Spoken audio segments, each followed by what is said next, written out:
जळो आता नावरूप माझे पाप गाठीचे, संताची या चरण रजे उतरू ओझे मातीचे.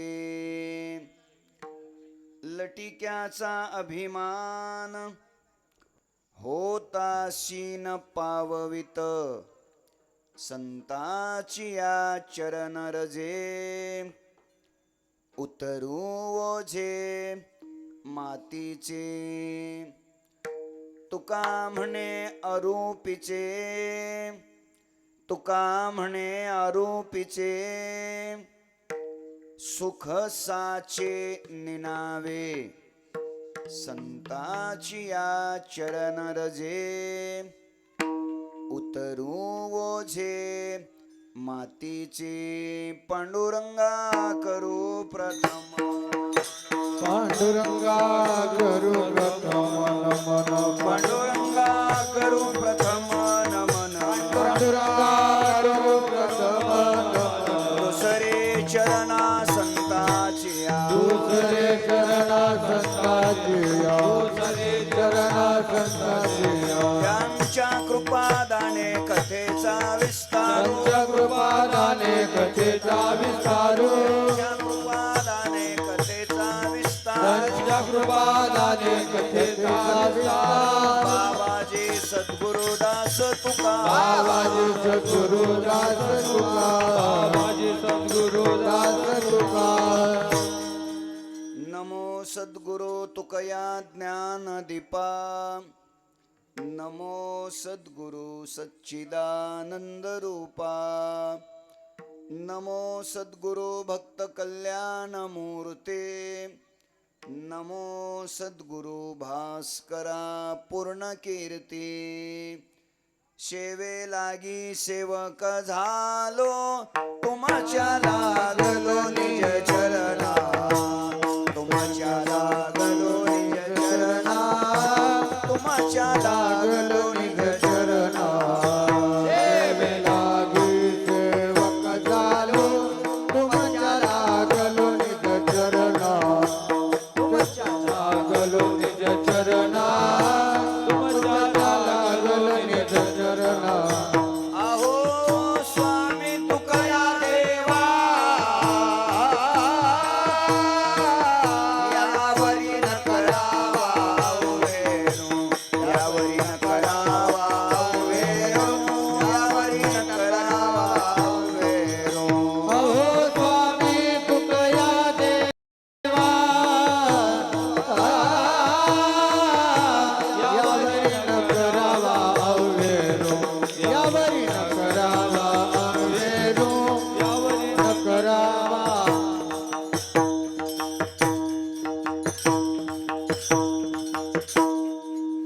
जळो आता नावरूप माझे पाप गाठीचे, संताची या चरण रजे उतरू ओझे मातीचे. अनंत कृपा विभूषित विश्ववंद्य विश्वसंत संत श्रेष्ठ जगद्गुरु श्री तुकोबाराय यांच्या अभंग गाथेतील 4 चरणाचा अभंग सेवेकरिता घेतलेला आहे.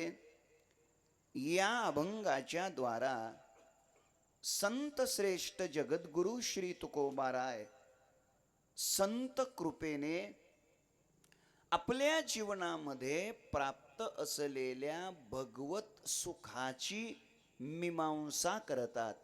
विठ्ठल विठ्ठल विठ्ठल विठ्ठल विठाल विठाल. अनंत कोट ब्रह्मांड नायक अकारण कारण करुणा वरुणालय अखिल गुणनिधान भक्तवत्सल जगदाधार रुक्मिणी प्राण संजीवन भगवान श्री पंढरीश परमात्म्याच्या असीम कृपेद्वारा ज्ञान कैवल्य तेजोनिधी विश्वमाऊली ज्ञानोबाराय, वैराग्य शिरोमणी, संत हृदय सम्राट, विश्ववंद्य जगद्गुरु श्री तुकोबाराय आदी करून सर्व संत महंतांच्या आशीर्वादाने उपस्थित संत महंत भाविक सज्जन माता भगिनी संपूर्ण बीड जिल्ह्यातून, शेजारच्या अहिल्यानगर जिल्ह्यातून, खाली थोडंसं गेलं तर मग सोलापूर जिल्ह्यातून, अशा सर्व विभागातून उपस्थित असलेले वारकरी संप्रदायातील, वारकरी शिक्षण संस्थेतील ज्येष्ठ श्रेष्ठ अध्वर्यू, कीर्तनकार, प्रवचनकार, कथाकार, टाळकरी वृंद, गायनाचार्य, मृदंगाचार्य आणि आपण देवरूप श्रोतृवर्ग या सर्वांच्या पवित्र उपस्थितीमध्ये स्वानंद सुखनिवासी गुरुनाम गुरु सद्गुरु जोग महाराज यांच्या अनुकंपेने परमपूज्य, परमश्रद्धेय, प्रातस्मरणीय, निष्काम कर्मयोगी, ब्रह्मनिष्ठ, वैकुंठवासी महाभागवत तात्यासाहेब महाराज महापुरुष यांच्या कृपेने या श्री क्षेत्र हिंगणी, तालुका आष्टी, जिल्हा बीड या गावामध्ये अत्यंत पवित्र अशा अमृत स्वरूपा या पुण्यसलीला शीना मातेच्या पवित्र तटाकावरती भगवान खंडेरायाच्या या पवित्र दरबारात चंपाषष्टीच्या निमित्ताने संपन्न होत असलेला हा भक्ती महोत्सव परमपूज्य, परमश्रद्धेय या गावचे सुपुत्र, वारकरी संप्रदायातील एक गोड व्यक्तिमत्व आदरणीय आदिनाथ महाराज झांबरे बाबा, परमपूज्य, परमश्रद्धेय आदरणीय अशोक महाराज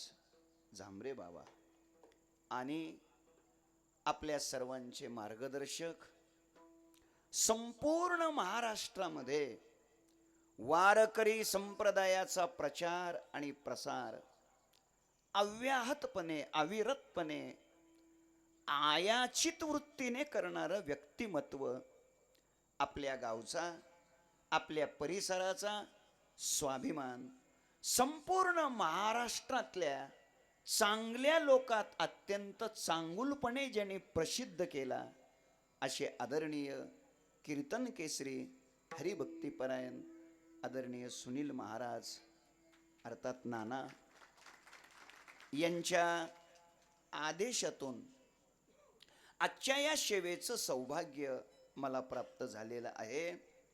संकल्पित वेळेमध्ये म्हणजे राहिलेल्या 1 तासामध्ये आपण अभंगाचं चिंतन करण्याचा प्रयत्न करू. विठ्ठल विठ्ठल विठ्ठल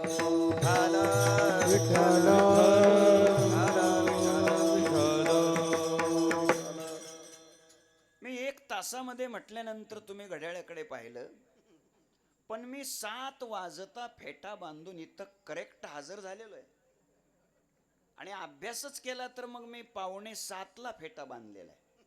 म्हणजे हिशोब करायचा ठरला तर तेव्हापासून करावा लागतोय. मोठ्या श्रद्धेने, अत्यंत उत्साहाने, भावपूर्ण हृदयाने आपण हा महोत्सव इथे संपन्न करत आहात.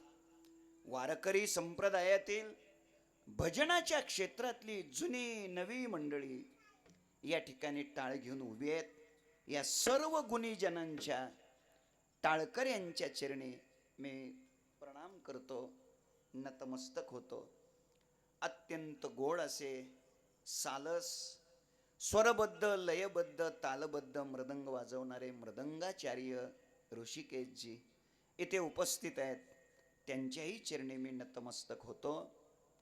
वारकरी संप्रदायाची साधना करणारा जो साधक आहे त्या साधकावर आपल्या मुलापेक्षा सुद्धा जास्त प्रेम करणारे श्रोते माझ्या समोर येऊन बसलेले आहेत. या सर्व श्रोत्यांच्या आणि माता भगिनी या सर्वांच्या चरणी मी वंदन करतो आणि संकल्पित वेळेत अभंगाचं चिंतन करण्याचा प्रयत्न करतो. मी आपल्या गावामध्ये आज पहिल्यांदा आलो.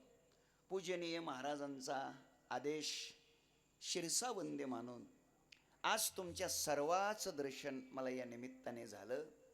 माझ्या अंदाजानं लोकसंख्येच्या दृष्टीने गाव छोटा आहे असं माझा अंदाज आहे, पण तरी सुद्धा श्रद्धा, भक्ती, उत्साह हा मात्र काय आगळा आणि वेगळा दैदिप्यमान होता. वारकऱ्याचं स्वागत करण्यासाठी प्रसंगी 7:30ला कीर्तन सुरू झालं तरी चालेल, पण बाबाचं स्वागत झालं पाहिजे ही इथल्या तरुणांची भावना. म्हणून तिकडं नेऊन पुन्हा इकडं आणलं. स्वागत झालं पाहिजे, बाबाचं स्वागत झालं पाहिजे. आणि म्हणून वारकऱ्याविषयी तुमच्या अंतकरणात, त्यातल्या त्यात या गावच्या तरुण मुलाच्या अंतकरणात जे प्रेम आहे त्या प्रेमाला मी सलाम करतो, वंदन करतो. आणि खरं म्हणजे बाबाची परवानगी न घेता, आता ते काय म्हणतील ते आमच्या नंतर बघू, पण त्यांची परवानगी न घेता मी एक छोटी विनंती करणार आहे. चालेल का? म्हणजे चालेल ना? एक छोटी विनंती करणार आहे प्रेमाची. ती एवढीच विनंती आहे, या संपूर्ण परिसरामध्ये जेवढे लोक कीर्तन ऐकायला आलेले आहेत आणि माता भगिनीच्या पाठीमागे या विभागात आणि या विभागात जे बसलेले आहेत त्यापैकी ज्यांच्या ज्यांच्या अंगावर पॅन्ट शर्ट आहे, भाषा तर कळते ना माझी, ज्यांच्या ज्यांच्या अंगावर पॅन्ट शर्ट आहे अशा लोकांनी एका सेकंदात उठायचं, थेट इथून माझ्या जवळ डाव्या हाताला आणि उजव्या हाताला येऊन बसायचं. पॅन्ट शर्ट ज्यांच्या अंगावर आहे ते. पाठीमाग लाल शर्टवाले, पॅन्ट शर्टवाले उठा की सगळे. ज्यांच्या ज्यांच्या अंग, मी इतक्या लांबून आलो राव, असं काय करता? मी दिवसभर प्रवास केलाय, रात्रभर प्रवास केलाय, त्यांना जागा द्या सगळे न्यायला. उठा पॅन्ट शर्टवाले, थेट माझ्या जवळ यायचं, इथनं जागा द्या, रस्ता द्या त्यांना. पॅन्ट शर्टवाले इथं माझ्या डाव्या हाताला येऊन बसायचं. उठा लवकर. अरे ते तिकडं बाहेर घरी चालले का? हां, इथून मधून येतात का? या सगळे. इकडं नाही का कोणी पॅन्ट शर्टवालं? अरे दादा उठणार आज या. तेच बघतोय ते दोन्ही खांबाच्या मधून. हा तोच पॅन्ट शर्ट आहे ना अंगावर. मग काय वेगळं सांगावं लागतं का? पॅन्ट शर्टवाले या, उजव्या हात. इथं इकडे तसं नाही, तिथं नाही. अरे इथं या ना. अहो इथं या ना. अहो काय वर्गणी मागत नाही राव, या ना. अरे इथं या ना, काय करतास काय? इथं या ना राव, असं काय करता? या असं बसा ना, या इकडं. ए दादा इथं या ना, तुम्ही उठा ना, इथं या ना. मी काय असं जवळ या, इथं या. ए लाल शर्टवाले इथे या. उठा लो. इकडचे आले का सगळे? कुठे आले? हो या ना, इथे माऊली इथे या. पुढं सारखं जरा पुढे या. या 2-2 फूट या. अरे सरकल्यासारखं तरी करा की निदान. या पुढे या. झाले का? पॅन्ट शर्टवाले झाले? विठ्ठल विठ्ठल विठ्ठल.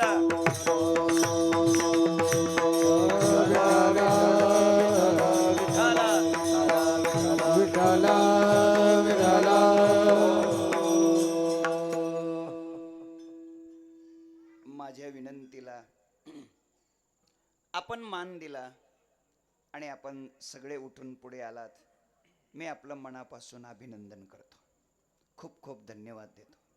खरं सांगा, आत्तापर्यंतच्या उभ्या आयुष्यात एवढ्या प्रेमाने तुम्हाला कोणीतरी पुढं बोलवलं का?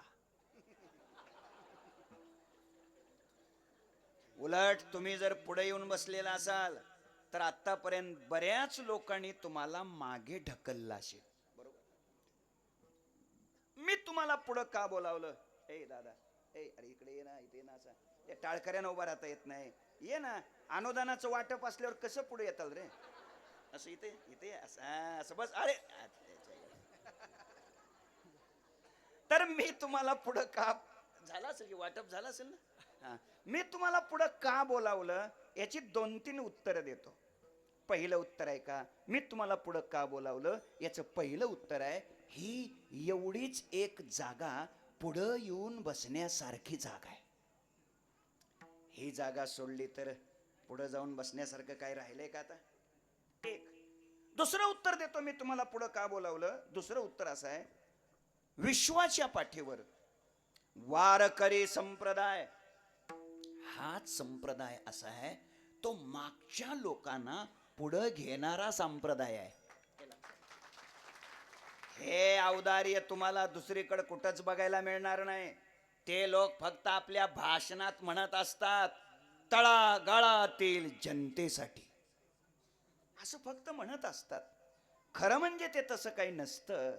उलट तळातली जनता गाळातच कशी जाईल, बस बस याच्यासाठीच ती असत. किती उत्तर दिली मी? 2. आणि तिसरं उत्तर देतो मी तुम्हाला पुढं का बोलावलंय. तिसरं उत्तर आहे का, तिसरं उत्तर असं आहे, बहुतेक माझ्या अंदाजाने तुम्ही लोक शेतकरी आहेत, बरोबर का नाही? शेतकरी शेतकरी आहेत. पेरणी करताना पेरणी तुम्ही पेरणी करताना पंचांग पाहून, मुहूर्त पाहून पेरणी करता, बरोबर? बरोबर काय बरोबर म्हणता राव? अरे पेरणी करताना कुठं मुहूर्त पाहून पेरणी करतेत का? आणि जर मुहूर्त पाहून पेरणी केली असती तर महाराजांच्या गाथेत ते प्रमाण आलं असतं का? मढे झाकोनी या करीती पेरणी. लक्ष नीट द्या. शेतकरी मुहूर्त पाहून पेरणी करतो का वापसा पाहून पेरणी करतो? बोला. वापसा पाहून. शहाणा शेतकरी वापसा पाहून पेरणी करतो. तुमच्या नाही लक्षात आलं? शहाणा शेतकरी वापसा पाहून पेरणी करतो. हे तरणी पोरं बाबा, ही तरणी पोरं म्हणजे वापशाला आलेली जमीन आहे. आणि मला खात्री आहे या वापशावर पेरलेलं वाया जाणार. आमचं दुर्दैव आहे, बऱ्याच वेळेला आम्हाला चिबडातच पेरावं लागतं. जाऊ दे आता, ते सांगत नाही चिबड म्हणजे काय. मुद्दा इतकाच आहे. आणि म्हणून मी आपल्या सगळ्यांचं अभिनंदन करतो आणि सर्वांकरता एक विनंती करतो. अजून एक चालेल का? सर्वांकरता अजून एक विनंती करतो. जर आपल्यापैकी कोणाकडं मोबाईल असेल, बहुतेक माझ्या अंदाजानं आपल्यापैकी मोबाईल कोणाकडंच नसेल, पण जर चुकून कोणाकडं मोबाईल असेल तर त्याचं नरड दाबून ठेवा. माननीय मुख्यमंत्री देवेंद्रजी फडणवीस साहेब, त्यांना सांगा सध्या मी कीर्तनात बसलोय, 9च्या नंतर बोलू. तुमचं त्यांच्याशी काय काम असेल ते 9च्या नंतर करा, तोपर्यंत वाजणार नाही याची दखल घ्या. ज्यांना स्वतःला बंद करता येत नाही त्यांनी शेजाऱ्याकून बंद करून घ्या. कीर्तन चालू असताना Facebook, YouTube, Twitter, WhatsApp, Instagram असलं बघत बसू नका. मी जीव तोडून इथपर्यंत वेळेला आलोय आणि मी तुमच्याशी बोलायचं आणि तुम्ही मात्र मोबाईल चिवडीत बसायचं, हे वागणं बरं नव्हं, हे चांगलं नाही. तर आता लक्ष चांगलं द्यायचं. कीर्तनात जेव्हा जेव्हा विठ्ठल विठ्ठल म्हणण्याची संधी येईल तेव्हा सर्वांनी मुखानं विठ्ठल विठ्ठल म्हणा. टाळी वाजवण्याची संधी येईल तेव्हा सर्वांनी हातानं टाळी वाजवा. तुम्ही इमानदारीनं भजन करा. मी इमानदारीनं 9ला बरोबर सोडतो. तुमच्याकडून जर बेईमानी झाली 11 सुद्धा काही अडचण नाही, कारण जेवण करून उभा राहिलोय. तेव्हा इमानदारीनं भजन करा. विठ्ठल विठ्ठल विठ्ठल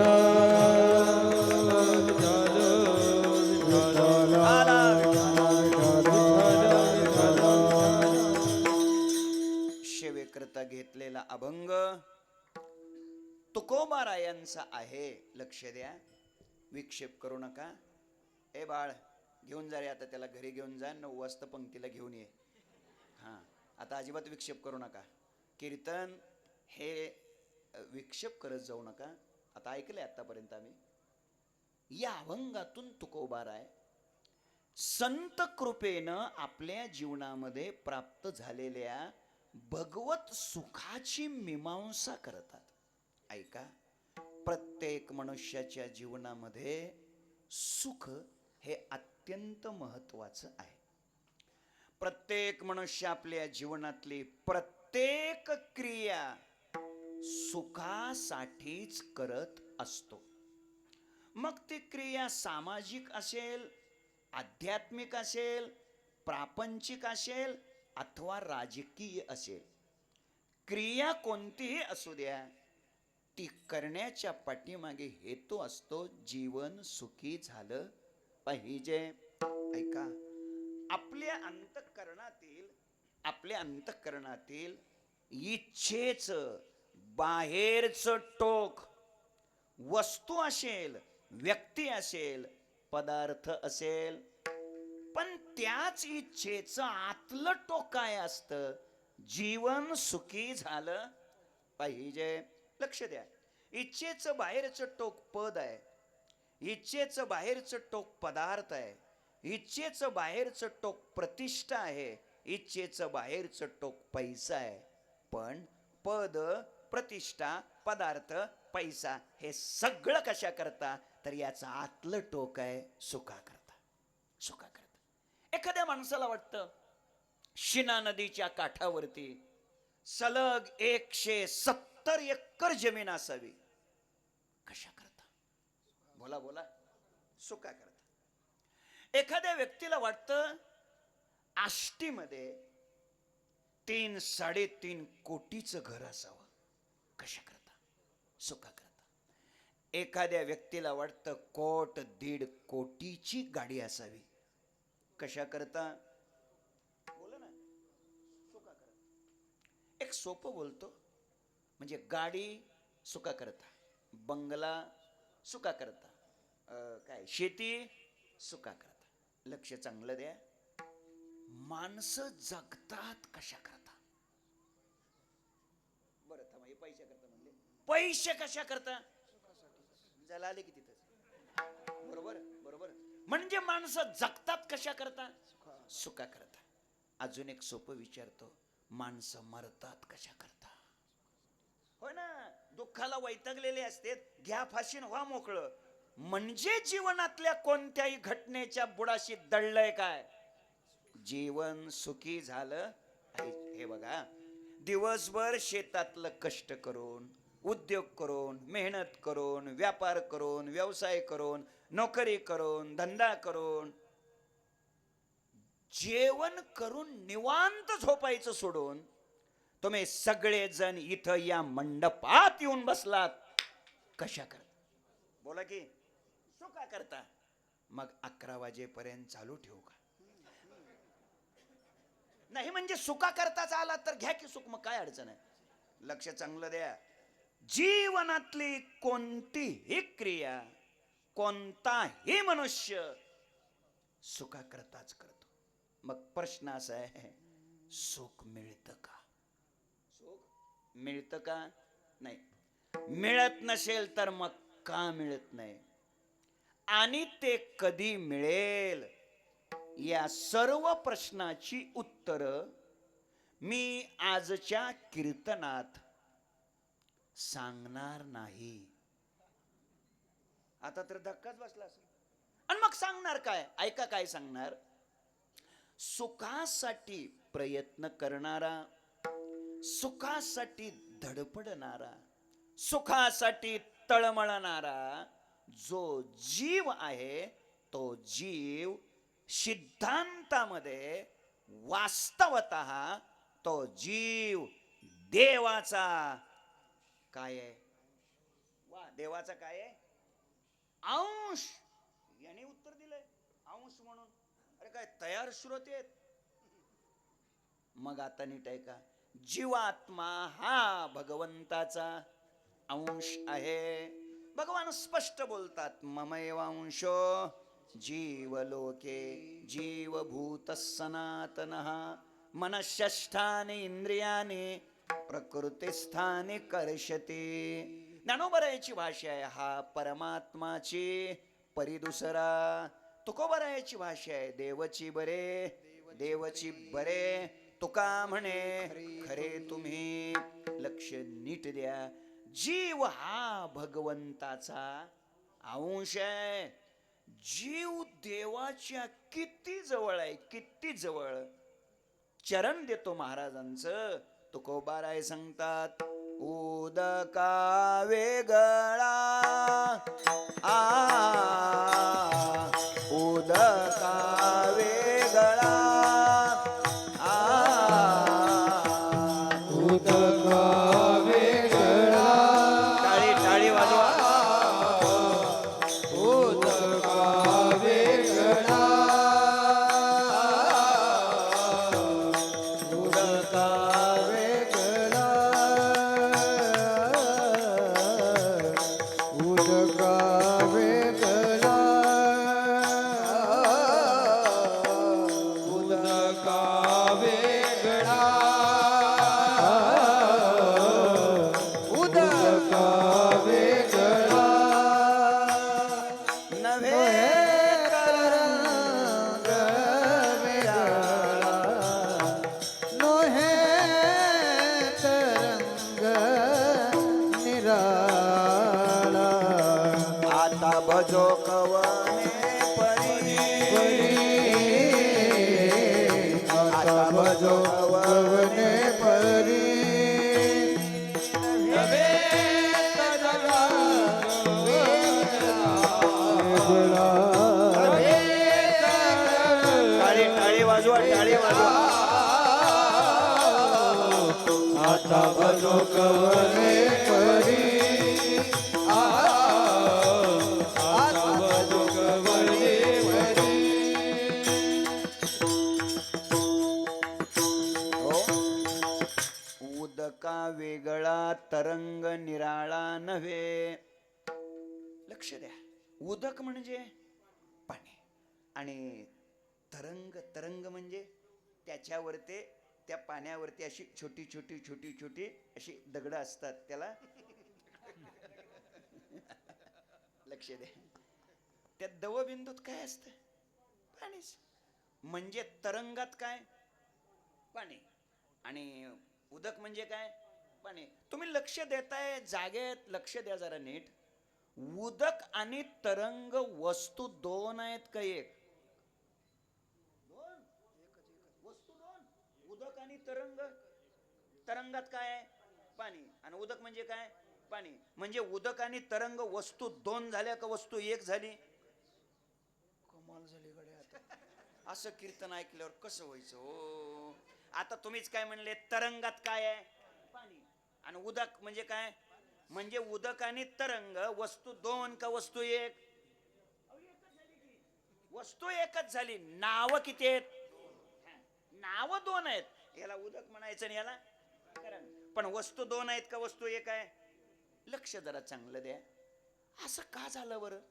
त्याचं उत्तर आहे, जेव्हा पाण्याच्या आकारमानात, वस्तुमानात, स्थूलमानात बदल झाला की मग त्या झालेल्या बदलाला तरंग असे म्हणतात. बरोबर?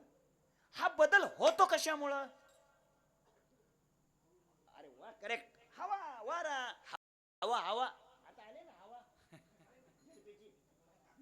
असं हवा आली, हवा की हवा लागली की त्या पाण्यात काय होतं? बदल होतो. नीट आता ऐका. पाणी म्हणजे काय? शुद्ध निखळ चैतन्य ब्रह्म तत्व म्हणजे आहे पाणी. त्याला मायेची हवा लागली की त्याच्यात बदल होतो आणि त्याला ईश्वर हे नाव येतं. शुद्ध निखळ चैतन्य ब्रह्म तत्व म्हणजे आहे पाणी.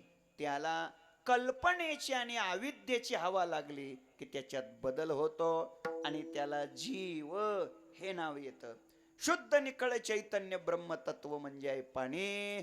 ऐका, त्याला माझे माझेची हवा लागली की त्याच्यात बदल होतो आणि त्याला बद्धता हे नाव येतं. कल्पना, अविद्या, मायोपादेश शिव बोले जेते मुक्त होता परी, बळे झाला बद्ध घेऊन या छंद माझे माझे. थोडं लक्ष द्यायचं, झोपायचं नाही 9 पर्यंत तरी लक्ष द्यायचं.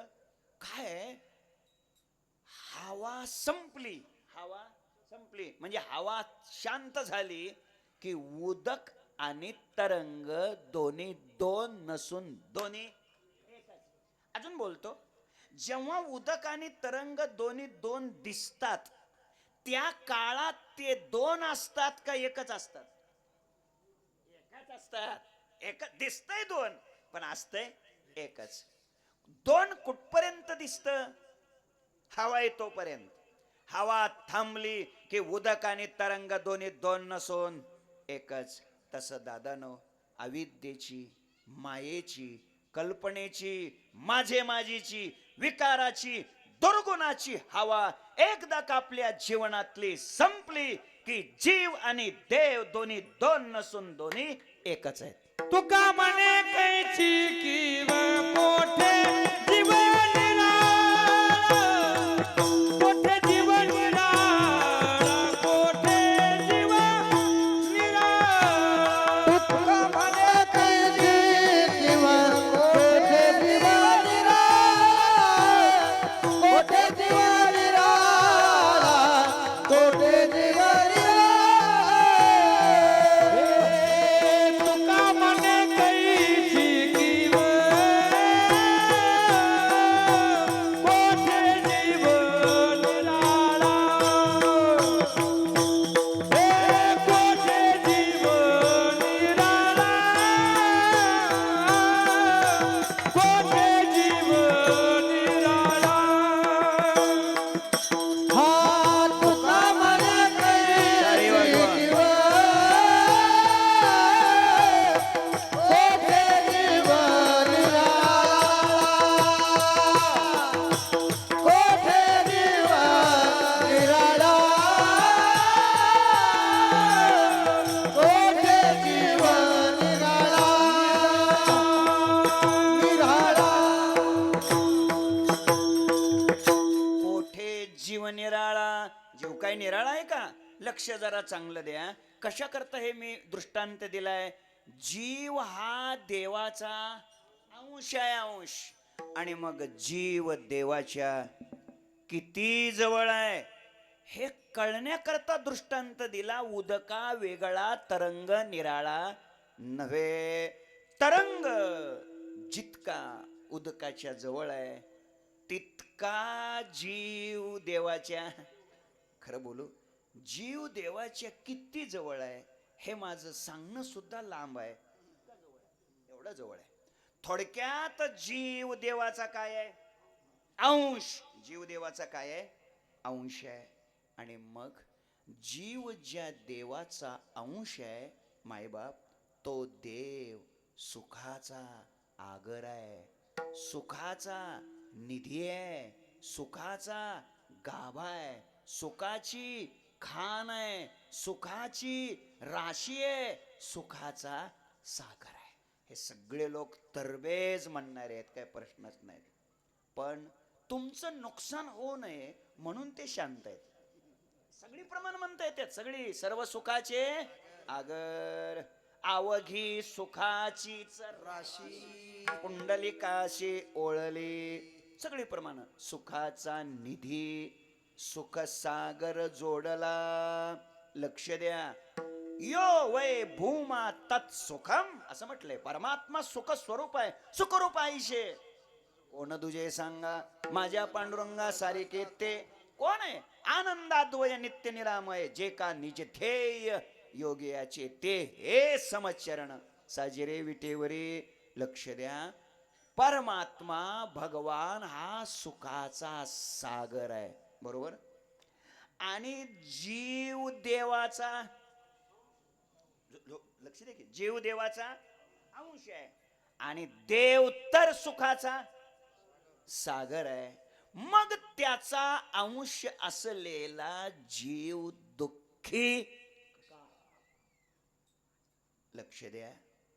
कसं आहे,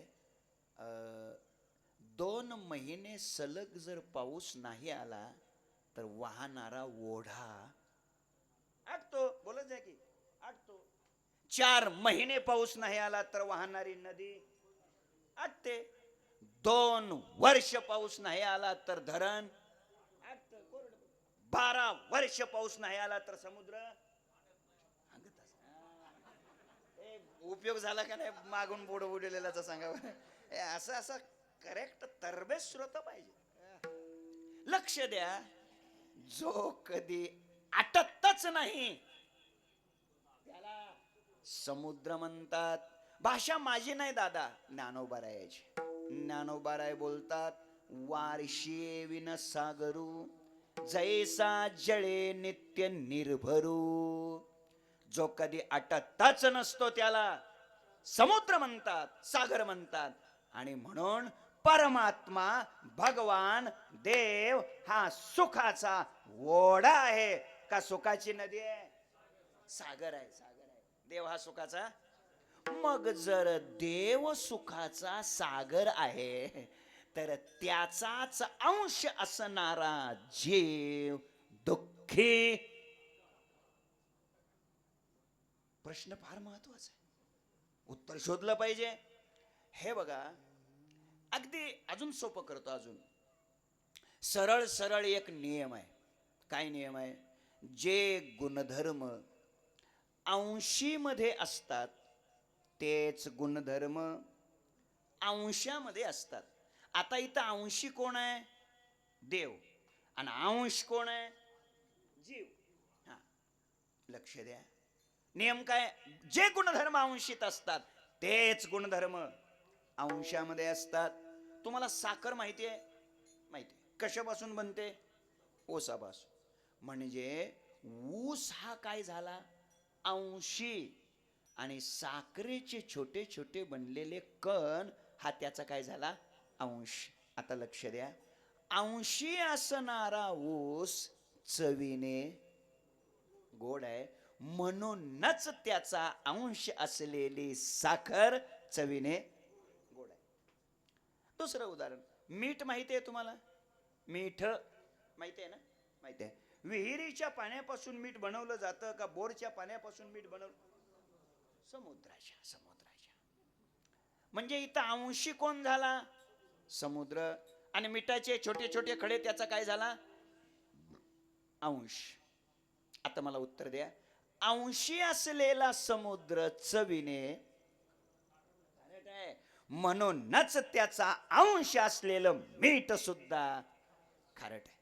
मला वाटतं या दोन उदाहरणातून तुमच्या आता हे पक्क ध्यानात आलंय जयरामजी, पक्क ध्यानात आलंय. काय?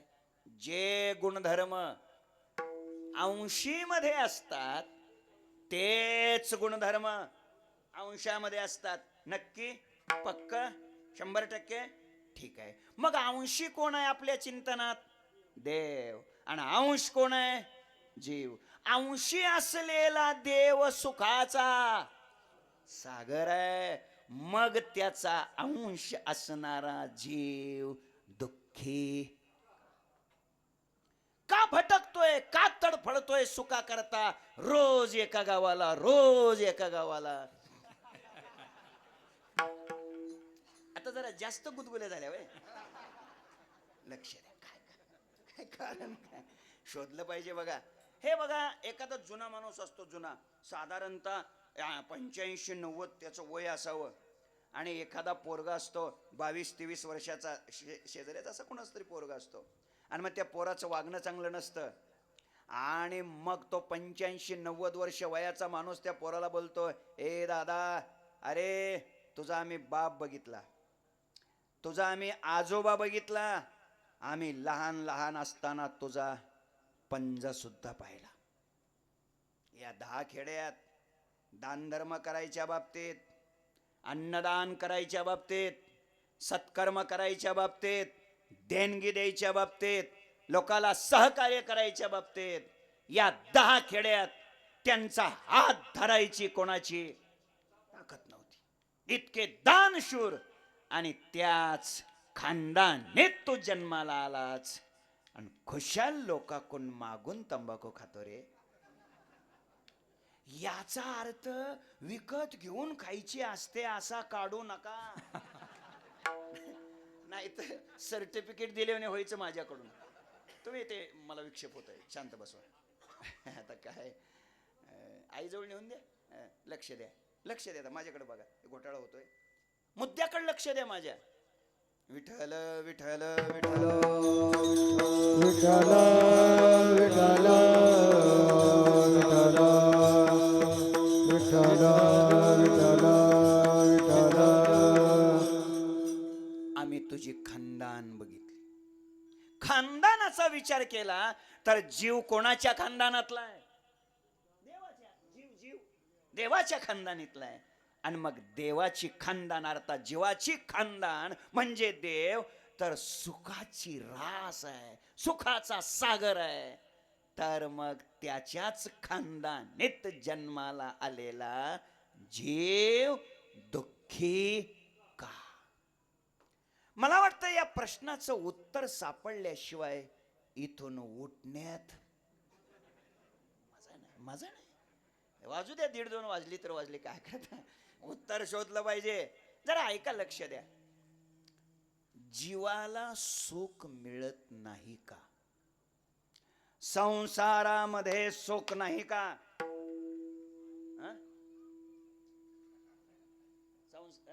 नाही होय आहे. हे म्हणतात संसारात सुख आहे, हे म्हणतात संसारात सुख नाही. वयोमानानुसार दिलेली उत्तर बरोबर आहेत.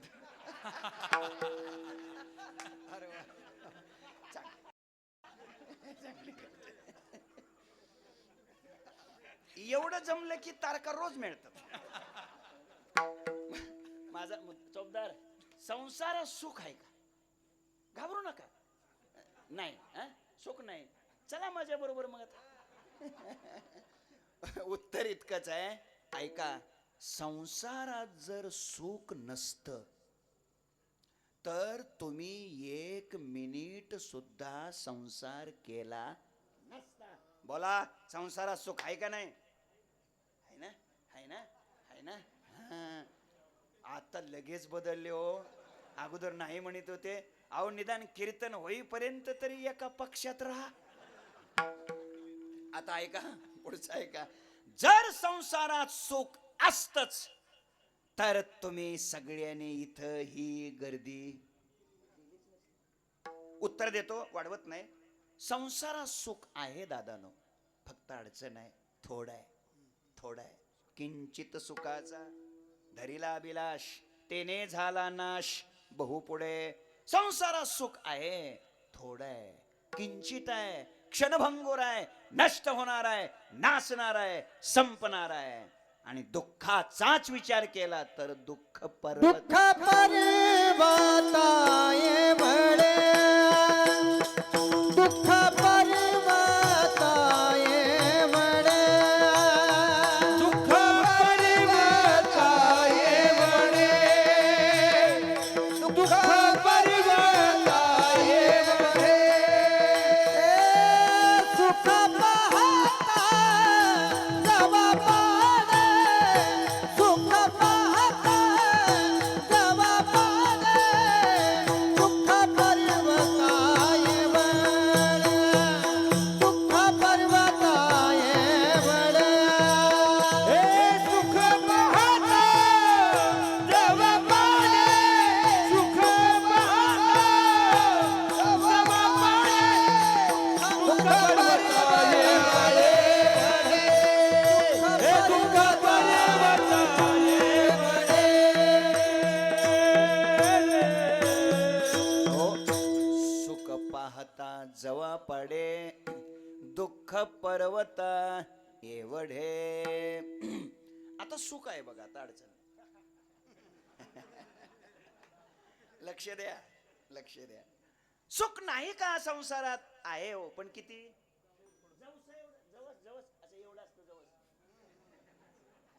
जवसा इतकं सुख आहे. आणि दुःख पर्वता एवढे.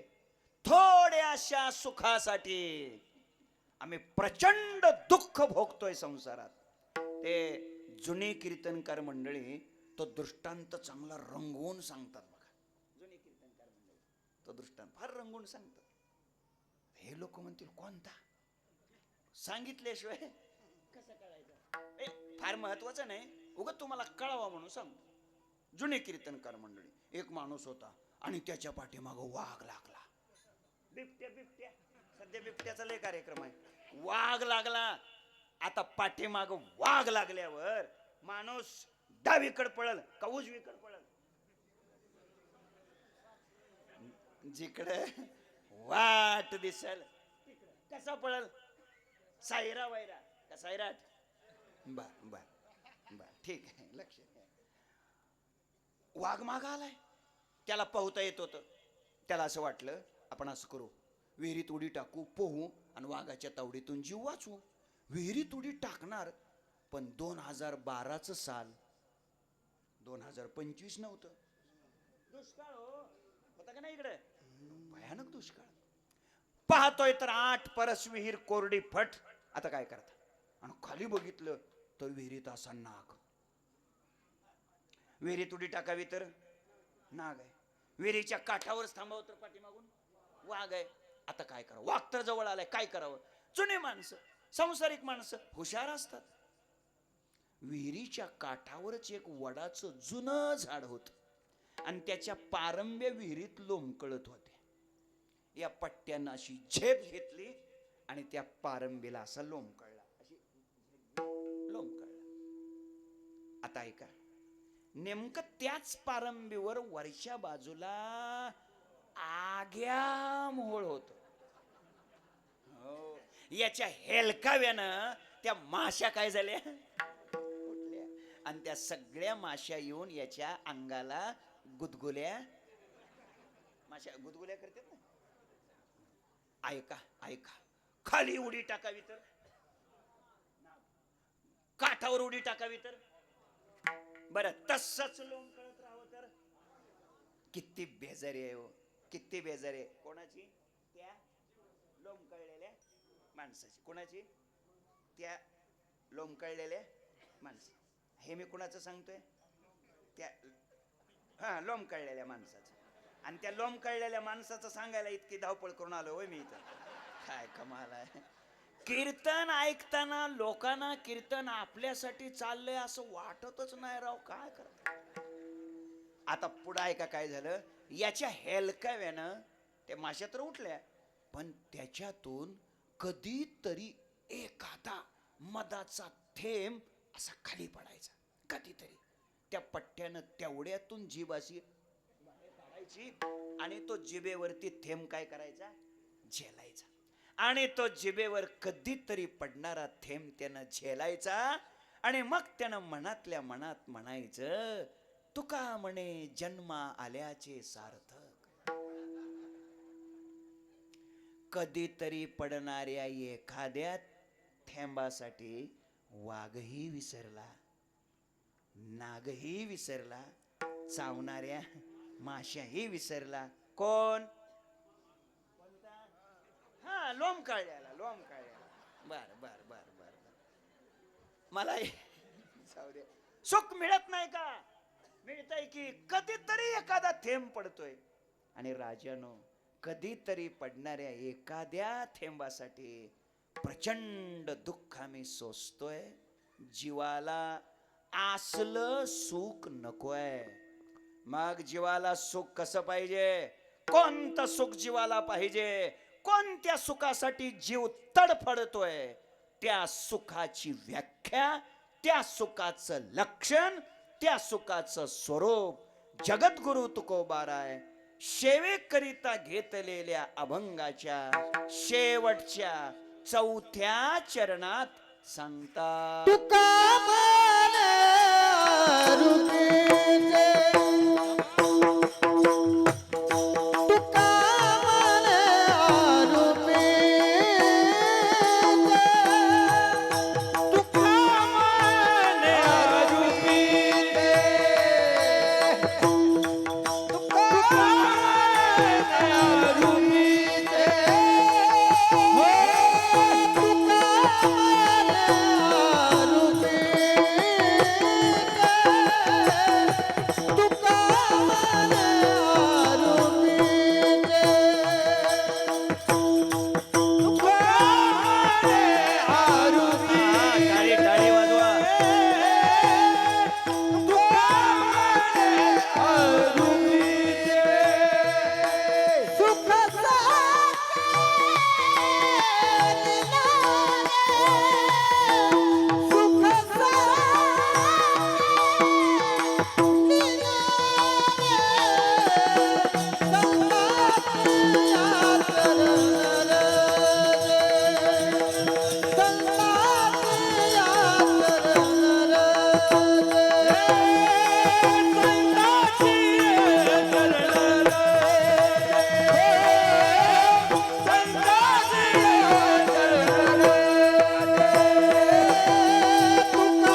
सुख साचे निनावे अभंगाच्या शेवटच्या चरणामध्ये जगद्गुरु संत श्रेष्ठ श्री तुकाराम महाराज जीवाला कोणत्या सुखाची अपेक्षा आहे त्या सुखाचं लक्षण सांगतात. आपण मुद्दाम शेवटच्या चरणामध्ये प्रवेश केलेला आहे. लोकांना थोडासा धीर येतो. झालं बा आता बुवा शेवटच्या चरणात आलाय, आता काय थोडं लक्षण काय सांगितलं, 3 लक्षणं सांगितली.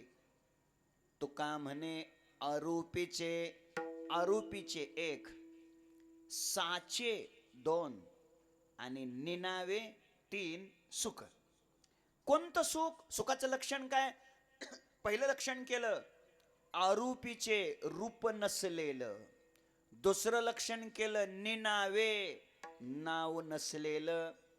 तिसरं लक्षण केलं साचे म्हणजे खरं असलेलं जे आहे ते सुख आहे आणि आम्हाला ते पाहिजे.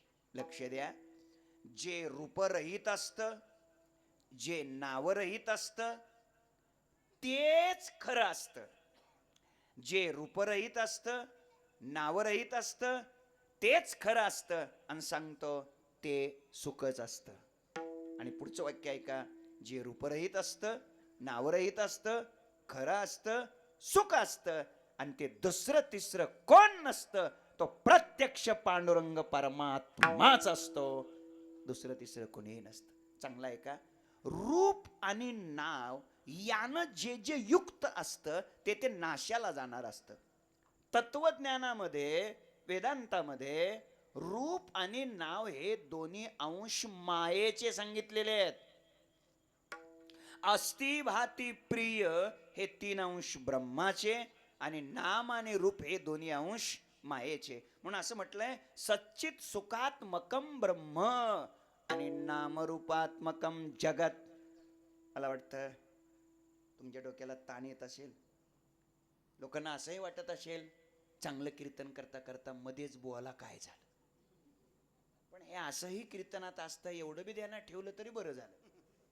मुद्दा इतकाच आहे, नावानं रूपानं जे जे युक्त असतं मायबाप ते ते नाशाला जातं, ते ते नष्ट होतं. जे रूपरहित आहे, नावरहित आहे आणि सत्य आहे तेच अविनाशी आहे आणि तेच सुख आहे. मग असं कोण आहे? असा केवळ परमात्माच. थोडक्यात भगवंताचं परमात्म्याचंच सुख आम्हाला मिळालं पाहिजे. जाऊ द्या, हे आरोपीचे, निनावे आणि साचे हे शब्द ऐकून जर तुमच्या डोक्याला ताण आला असेल तर मी ताण येऊ देत नाही. सोपं करतो. प्रत्येक जीवाला कोणत्या सुखाची अपेक्षा आहे त्याचं एकदम सोप्या 2 प्रकारात वर्गीकरण करतो. पहिलं, प्रत्येक जीवाला असं सुख हवं असतं. कोणतं? प्रत्येकाला असं वाटतं आपल्याला मिळणार सुख हे खरं असलं पाहिजे. एक. आणि दुसरी अपेक्षा आहे माणसाची, आपल्याला मिळणार सुख कायम टिकलं पाहिजे. म्हणजे ते टिकाऊ असावं, टाकाऊ नसावं. बघा लक्षण 2 केली. कोणती कोणती? पहिलं, आपल्याला मिळणारं सुख खरं असावं आणि दुसरं लक्षण टिकाऊ असावं. बघा मी पटवून देतो, सगळ्या करता पटवून देतो. गृहीत धरा, आता हे कीर्तन संपल्यानंतर तुम्हाला प्रत्येकाला मी 1000 रुपयाची नोट प्रत्येकाला देणार.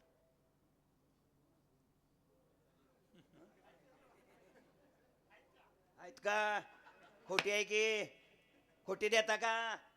म्हणजे माझा प्रस्ताव तुम्ही 1 सेकंदाच्या आत धडकावून लावला.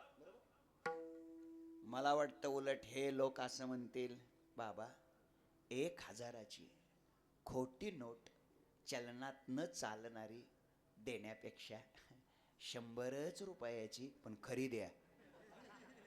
बरोबर. म्हणजे सिद्ध काय झालं याच्यातून? माणसाला असं वाटतं आपल्याला मिळणार खरं असलं झालं. चला, दुसरी काय अपेक्षा आहे माणसाची अजून? आपल्याला मिळणारं सुख हे कायम टिकलं पाहिजे. पटवून देतो. ऐका, कीर्तन संपल्यानंतर तुम्हाला प्रत्येकाला मी 500 रुपयाची चलनात चालणारी खरी नोट देणार. आणि एक देणार नाही, 5 नोटा देणार प्रत्येकाला. किती? 5 नोटा. 5 नोटा कितीच्या? 500च्या.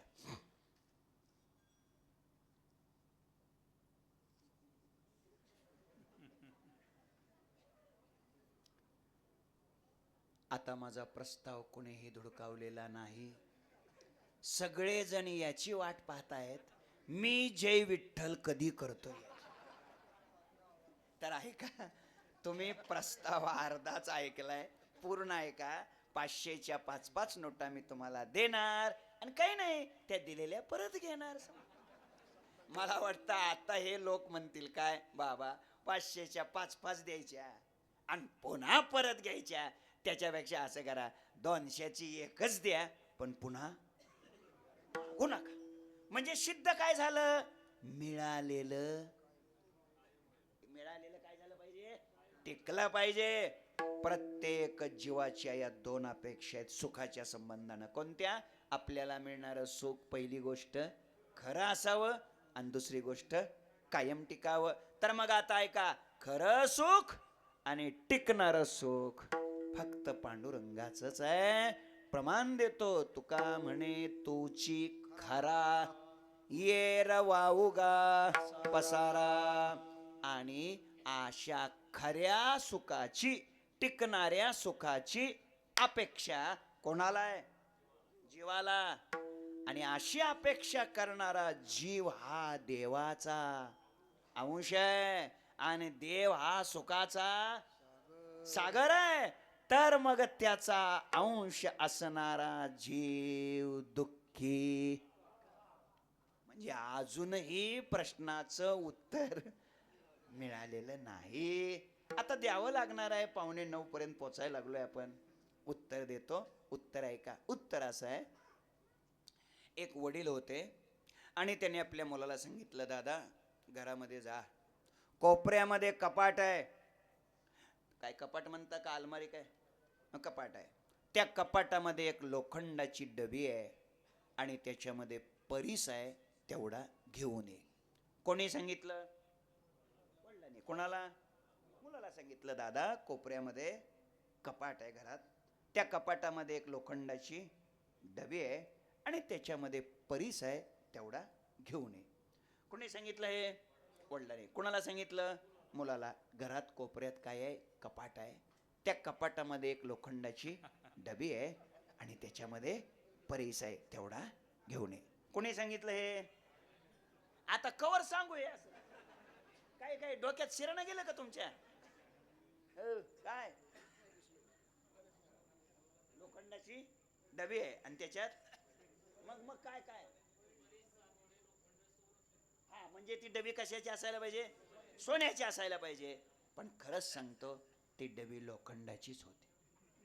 लोक म्हणतील मग निदान परीस तरी खोटा असेल, पण ऐका, परीस खराच होता. तुम्ही म्हणाल, महाराज मग जर परीस खराच असेल आणि तो लोखंडाच्या डबीत ठेवलेला असेल, तर ती लोखंडाची डबी कशाची व्हायला पाहिजे? सोन्याची व्हायला पाहिजे. हे तुम्हाला कळतंय, बरोबर? आणि मला एवढं कळत नसेल का बरं? आहो, हे मला सुद्धा कळतंय की, पण मी काय करू? दृष्टांतात तसंच लिहिलंय, मी काय करू? तुमच्या नाही लक्षात आलं, जाऊ द्या. दृष्टांतात तसंच लिहिलंय ना. एक कीर्तनकार खेड्यामध्ये कीर्तनात वेदांत सांगायचे. सांगायला पाहिजे का नाही सांगायला पाहिजे? 100% सांगायला पाहिजे. फक्त कळून सांगायला पाहिजे, पाठ करून नव्हे. आता ते पाठ केलेलं लागले ना सांगायला. म्हणून तुकाराम महाराज म्हणतात ब्रह्म मिथ्या आहे, जग सत्य आहे. आणि म्हणून तुकाराम महाराज म्हणतात. आता तुमच्यासारखे सगळे अभ्यासू लोक वैतागले ना. महाराजाचं ते उलट झालं होतं. महाराजाच्या पायाला चिमट्या घ्यायला लागले. महाराज महाराज चुकलंय चुकलंय, उलट झाले उलट झाले. महाराज त्यांच्यावरच रागावले. काय उलट झाले नाही उलट झाले, माझ्या वहीत तसंच लिहिलंय म्हणे. आता हे तुम्हाला नाही कळायचं, आमच्यात कळतंय हे सगळं. चला, मी का आपल्याशी बोलायला लागलो. तस एवढी साधी गोष्ट मला कळत नसेल का? लोखंडाच्या डबीत परीस ठेवल्यावर डबी कशाची व्हायला पाहिजे? पण अक्षरशः बाळू गेला. कपाट उघडलं, ती डबी घेतली. कशाची? लोखंडाची. आणि तिचं टोपण उघडलं तर तिच्यात अक्षरशः काय होता? परेस होता, परेस. मग तुम्ही म्हणाल डबी का सोन्याची झाली नाही? काय झालं? तो परीस प्लॅस्टिकच्या कागदात गुंडाळलेला होता. कारण त्यावेळेस प्लॅस्टिक बंदी झालेली नव्हती. मला उत्तर द्या, प्लॅस्टिकच्या कागदात गुंडाळून किती महिने परीस लोखंडाच्या डबीत ठेवल्यावर डबी सोन्याची होईल? बोला, होईल का? नाही होणार. उत्तर देत चला लवकर. डबीत परीस नाही का? डबीत परीस नाही का? डबीत परीस नाही का? ओ डबीत परीस नाही का? डबीत परीस नाही का? डबीत परीस नाही का? बोला बोला, डबीत परीस नाही का? बोला, कोणत्या डबीत परीस नाही? बोला, डबीत परीस नाही का? डबीत काय कळलंय का नाही अजून? काय राव. अरे अशी कोणती डबी आहे परीस नाही? प्रत्येकाच्या हृदय मंदिरामध्ये सर्वस्य चाहम हृदय सन्निविष्टो मत्त स्मृतिर्ज्ञान वेदेश सर्वेर वेदांत. एरवी सर्वांचे हृदय देशी मी अमुक आहे ऐशी. चला, इथे आलेल्या प्रत्येक डबीत परीस आहे. तरी पण मग या सगळ्या डब्या अशा फोटो काढायसारख्या का? उत्तर इतकंच आहे, डबीत परीस आहे हो, पण तो कशात गुंडाळलाय? प्लॅस्टिकच्या कागदात. मायबाप, त्या लोखंडाच्या डबीला सोनं होण्यापासून रोखलं कोणी? प्लॅस्टिकच्या कागदानं. म्हणजे त्या डबीच्या आणि परिसाच्या मध्ये आडवं कोण आलंय? प्लॅस्टिकचा. प्रतिबंध कोणाचा आहे? त्या प्लॅस्टिकच्या कागदाचा. लक्ष द्या जरा, चांगलं आहे का? लक्ष द्या. प्रत्येकाच्या हृदय मंदिरात परमात्मा रूपी परीस, तरी पण आपलं जीवन सुखी होत नाही. कारण देवाच्या आणि आपल्यामध्ये काय आडवा आलाय? देवाच्या आपल्यामध्ये. काय कमाल आहे तुमची. जावा एखाद्या EMS कडून घ्या ऑपरेशन करून आणि काढा कागद, मग काय करता? लक्ष काय, कीर्तन कधी प्रोसिजर म्हणून नाही ऐकायचं, लक्ष देऊन ऐकायचं. लक्षात ठेवा. तर मुद्दा इतकाच आहे, देवाच्या आपल्यामध्ये काय आडवा आलाय? कागद म्हणा, इथपर्यंत बी ठीक आहे, पण प्लॅस्टिकचा नव्हे. लक्षात ठेवा. तर त्या परिसाला गुंडाळलेला जो कागद आहे, तो कागद काय करावा लागतो? काढून फेकून द्यायचा नका. अशी कागद कुठं पण फेकू नका. बिचारा देशाचा पंतप्रधान स्वच्छतेसाठी खूप मेहनत घेतोय. अशी कागद कुठं पण फेकू नका. तो कागद काय करायचा? एकदा तो जाळूनच टाकला की पुन्हा येऊन गुंडाळण्याची शक्यता कायमची संपली. तसं दादानो, तुमच्या माझ्या हृदय मंदिरामध्ये परमात्मा रूपी परीस आहे, पण आपलं जीवन सुखी होत नाही. कारण देवाच्या आपल्यामध्ये कागद आडवा आलाय, पण प्लॅस्टिकचा नव्हे. कोणता कागद? या देहाच्या नावाचा अभिमान, या देहाच्या रूपाचा अभिमान, आणि त्या अभिमानानं झालेलं पाप हा देहाच्या नावाचा अभिमान हा कागद, देहाच्या रूपाचा अभिमान हा कागद आपण सुद्धा काय केला पाहिजे, जाळूनच टाकला पाहिजे. हा अभिप्राय महाराज अभंगाच्या जळो आता नाव रूप,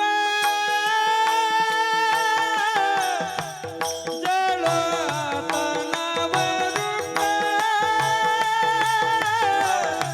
जळो आता नाव रूप, जळो आता नाव टाळी, टाळी.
जळो आता नावरूप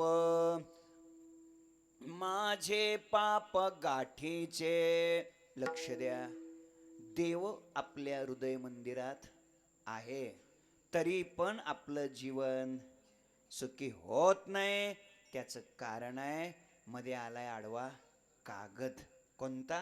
या देहाच्या नावाचा अभिमान एक, आणि या देहाच्या रूपाचा अभिमान दोन. दादानो, जोपर्यंत हा अभिमान नष्ट होत नाही मायबाप, तोपर्यंत जीवन सुखी नाही होत.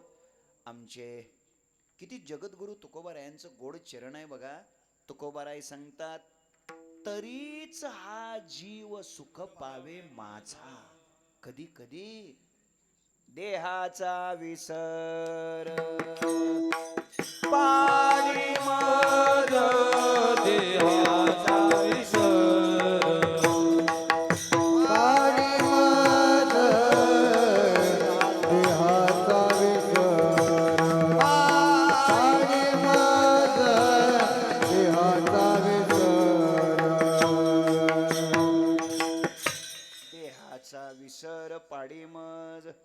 देवाताईचा करी उपकार, देहाचा विसर पाडी मज. लक्ष द्या, जोपर्यंत देहाचं तादात्म्य नष्ट होत नाही, तोपर्यंत जीवन सुखी होत नाही. देहाच्या निराशे पाविजे या ठाया देह नव्हे, मी हे सरे उरला उरे विठ्ठल.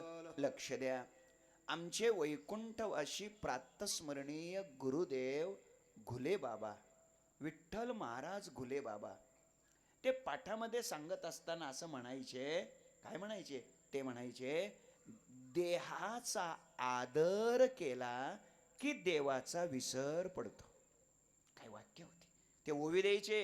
जे प्राणी या कामी भरू, देहाची वरी आदरू, मनोनी पडिला विसरू आत्मबोधाचा. लक्ष द्या,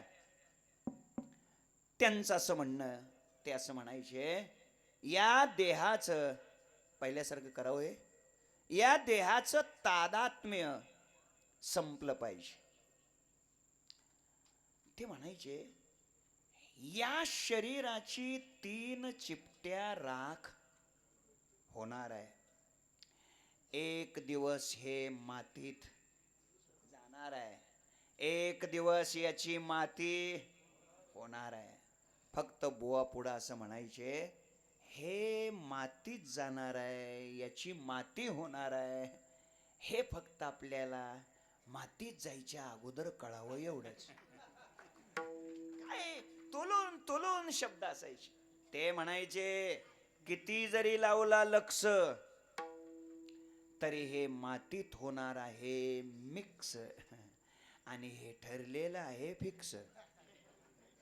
कीर्तन सांगणाराचही होणार. लक्षात. बुवा म्हणायचे, काय म्हणायचे सांगतो.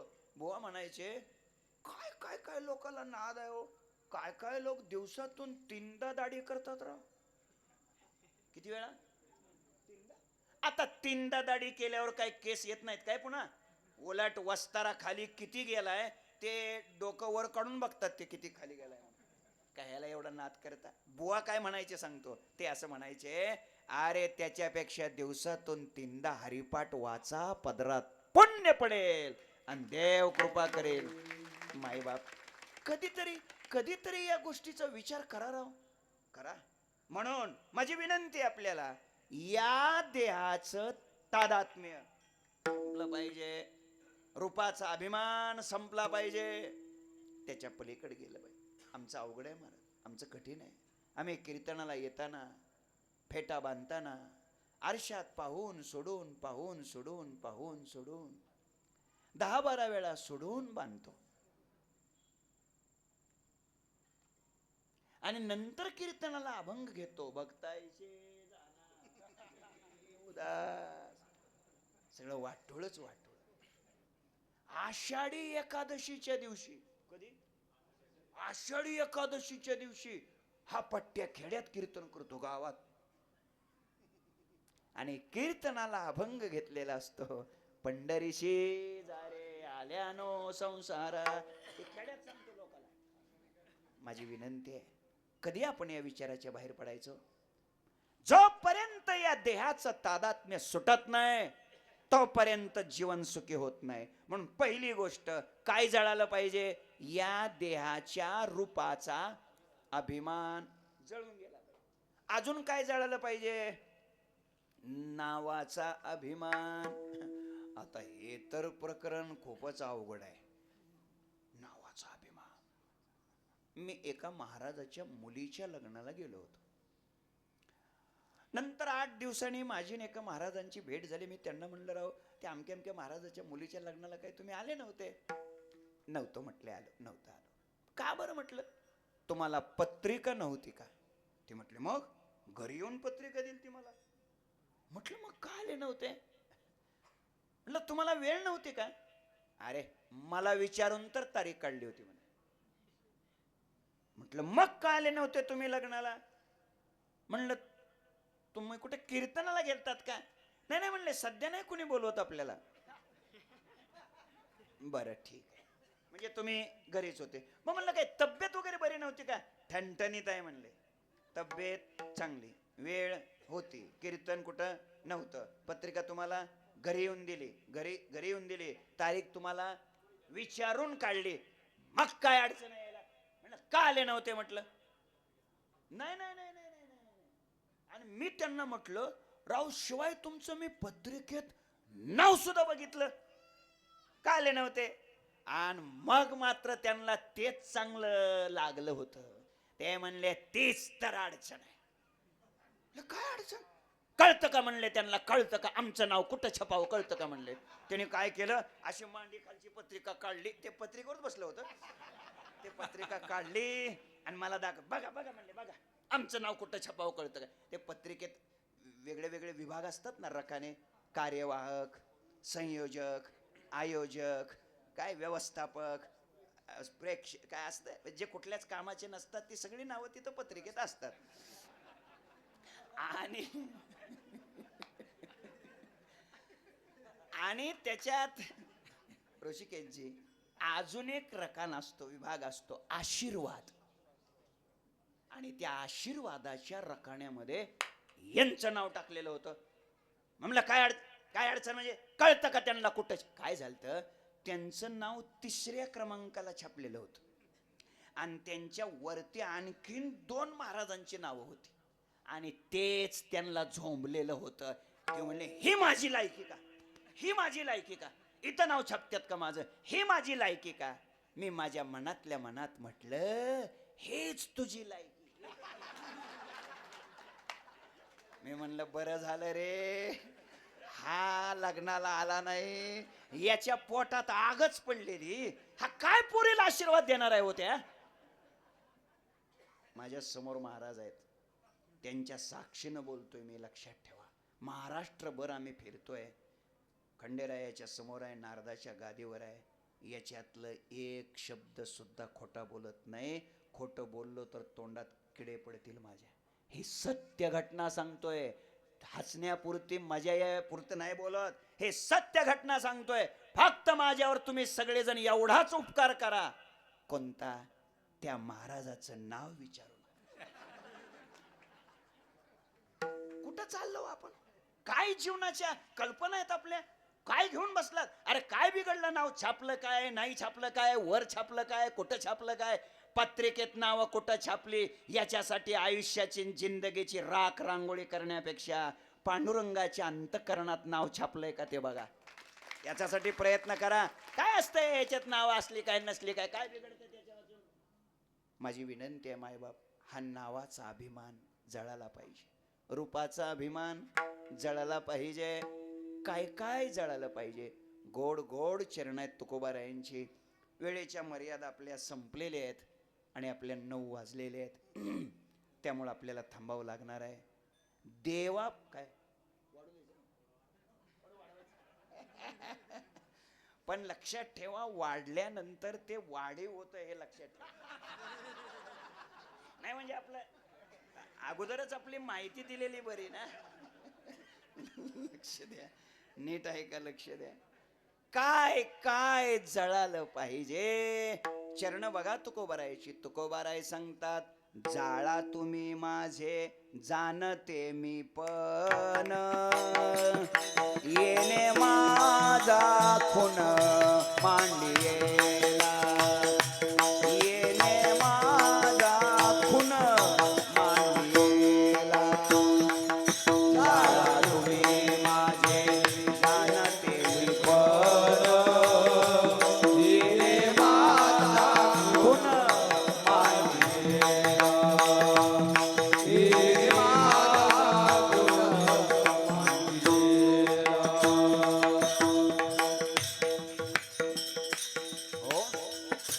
जाळा तुम्ही माझे जाणते मी पण. तुकोबाराय सांगतात, माझा जाणता मीपणा जाळून टाका, येणे माझा खून मांडियेला. या मीपणामुळं तर माझं अधपतन होऊ लागलंय. मीपणा जळाला पाहिजे. काय काय जळालं पाहिजे? लय गोड एकच चरण देतो. देवापासून, कोणापासून?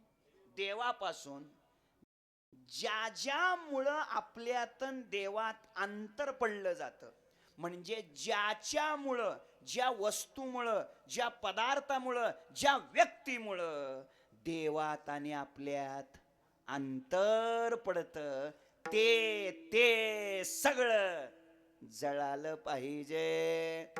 जळोत ती येथे उपजविती अंतराय,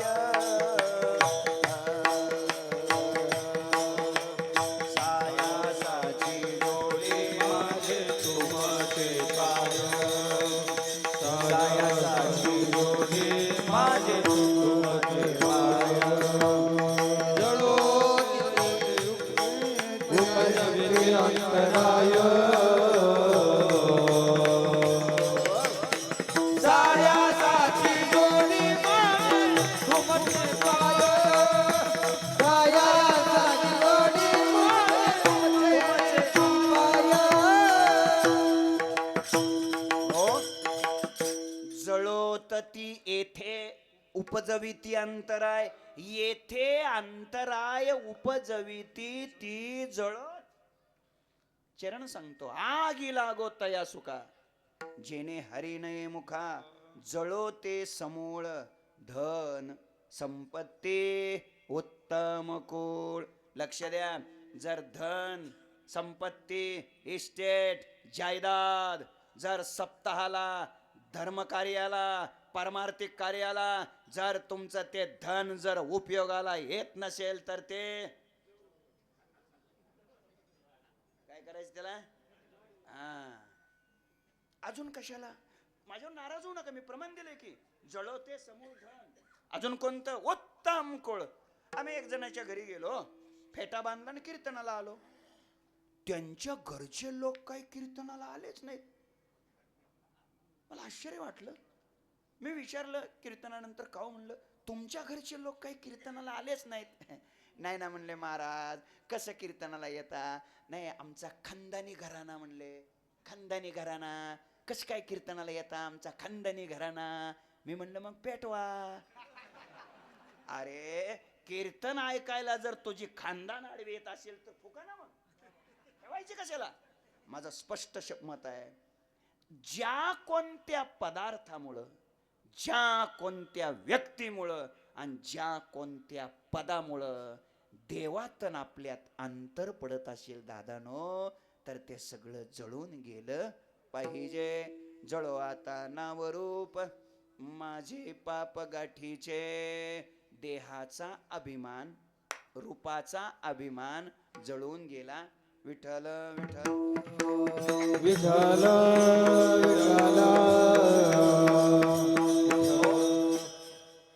ऐका, अभिमान जळून गेला पाहिजे. सोपं विचारतो, माणसाच्या जीवनात अभिमान असावा का नसावा?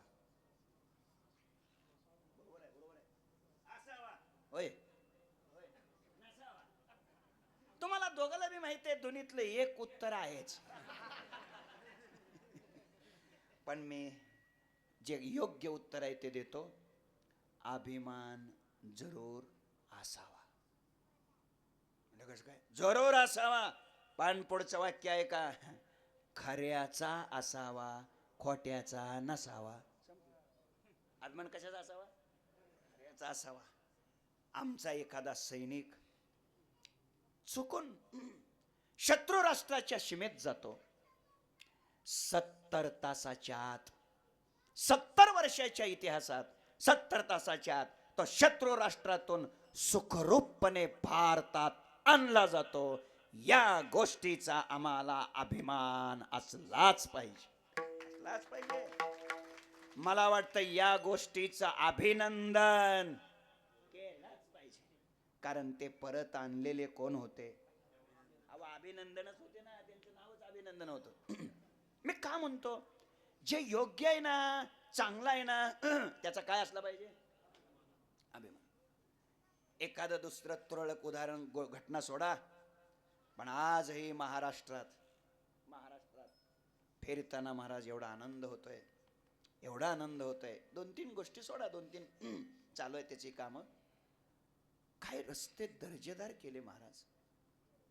खरं सांगा, मिरजगावहून अहिल्यानगरला म्हणलोय मी माझं पुढचं ऐका की, मिरजगावहून अहिल्यानगरला अर्ध्या तासात आपण कधी जाऊ, अशी कल्पना तरी होती का? बोला ना राव, होती का कल्पना? मनात तरी होतं काय?